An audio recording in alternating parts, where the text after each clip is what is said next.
ਬਿਸਮਿਲ੍ਲਾਹਿਰਰਹਿਮਾਨਿਰਰਹੀਮ। ਇਹ ਉਹ ਜਾਹਲ ਹੈ ਜਿਨੇ ਸਪੀਕਰ ਦੇ ਵਿੱਚ ਐਲਾਨ ਕਰਕੇ ਲੋਕਾਂ ਨੂੰ ਇਕੱਠਿਆਂ ਕਰਕੇ ਬੁਲਾਇਆ। ਇਹਦੀ ਸੁਨੇ ਸਾਈਆਂ ਦੀ ਰਸਤੇ ਵਿੱਚੋਂ ਸਾਈਆਂ ਨੇ ਕੁਰਾਨ ਪਾਕ ਦੀ ਬੇਹੁਰਮਤੀ ਕੀਤੀ ਆ। ਸਾਰੇ ਮੌਲਵੀ ਸਾਰੇ ਮੁਸਲਮਾਨ ਮਤਾਰ ਮਸਜਿਦ ਦੇ ਅੱਗੇ ਇਕੱਠੇ ਹੋਵੋ।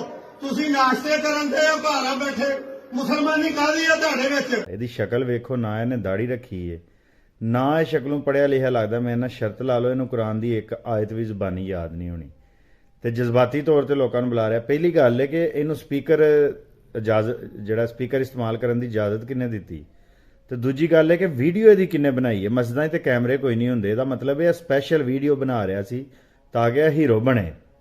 ਔਰ ਇਹਨੇ ਉਹ ਕੋਈ ਬੰਦਾ ਰੱਖਿਆ ਸੀ ਕਿ ਇਹ ਸਪੀਕਰ ਅੱਗੇ ਖਲੋ ਕੇ ਐਲਾਨ ਕਰੇਗਾ, ਫਸਾਦ ਵਾਸਤੇ ਲੋਕਾਂ ਨੂੰ ਬੁਲਾਏਗਾ ਤੇ ਉਹ ਵੀਡੀਓ ਬਣਾਏਗਾ ਬੰਦਾ। ਚਲੋ ਇਹ ਵੀਡੀਓ ਇਹਦੀ ਆ ਗਈ ਹੈ, ਇਹਨੂੰ ਫੜ ਕੇ ਇਹ ਆਂਦਾ ਨਾ ਕੁਰਾਨ ਦੀ ਬੇਹੁਰਮਤੀ ਹੋਈ ਹੈ ਤੇ ਉਹਦੇ ਤੇ ਕੋਈ ਮੁਸਲਮਾਨ ਵੀ ਜਿਹੜਾ ਨਾ ਉਹ ਹੋਸ਼ ਨਹੀਂ ਆਇਆ ਹੋਈ ਹੈ। ਤੇ ਉਹ ਜਾ ਕੇ ਤੁਸੀਂ ਜੋ ਕਾਨੂੰਨ ਹੈ ਉਹ SHO ਨੂੰ ਦੱਸੋ, ਪੁਲਿਸ ਨੂੰ ਦੱਸੋ, ਪੁਲਿਸ ਆ ਕੇ ਬੰਦੇ ਗ੍ਰਿਫਤਾਰ ਕਰੇ, ਗੱਲ ਮੁੱਕੇ। ਮਸਜਿਦ 'ਚ ਐਲਾਨ ਕਰਨ ਦਾ ਤੇਰਾ ਮਕਸਦ ਇੱਕੋ ਹੀ ਸੀ, ਫਸਾਦ, ਤੇ ਜਿਹੜਾ ਤੇਰਾ ਮਕਸਦ ਸੀ ਉਹ ਪੂਰਾ ਹੋ ਗਿਆ, ਫਸਾਦ ਫੈਲ ਗਿਆ। ਤੈਨੂੰ ਕੁਰਾਨ ਨਾਲ ਬੜਾ ਪਿਆਰ ਹੈ ਨਾ, ਤੇ ਕੁਰਾਨ ਦੀ ਫਿਰ ਆਏ ਤੇ ਉਹਦੇ ਮੁਤਾਬਕ ਹੀ ਤੈਨੂੰ ਸਜ਼ਾ ਲੱਭਣੀ ਚਾਹੀਦੀ ਹੈ।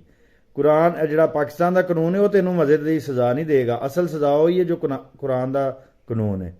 ਤੇ ਕੁਰਾਨ ਆਂਦਾ ਜਿਹੜਾ ਬੰਦਾ ਫਸਾਦ ਫੈਲਾਉਂਦਾ ਅੱਲਾ ਦੀ ਜ਼ਮੀਨ ਦੇ ਵਿੱਚ, ਉਹਦੀ ਸਜ਼ਾ ਇਹ ਵੇ ਕਿ ਇੱਕ ਪਾਸੇ ਦੀ ਉਹਦੇ ਹੱਥ ਕੱਟੇ ਜਾਣ, ਇੱਕ ਪਾਸੇ ਦਾ ਪੈਰ ਕੱਟਿਆ ਜਾਏ ਤੇ ਫਿਰ ਉਹਨੂੰ ਸੂਲੀ ਦਿੱਤਾ ਜਾਏ ਤਾਂ ਕਿ ਅੱਗੂ ਲੋਕਾਂ ਨੂੰ ਨਸੀਹਤ ਹੋ ਜਾਏ ਕਿ ਅੱਜ ਤੋਂ ਬਾਅਦ ਫਸਾਦ ਨਹੀਂ ਫੈਲਾਣਾ।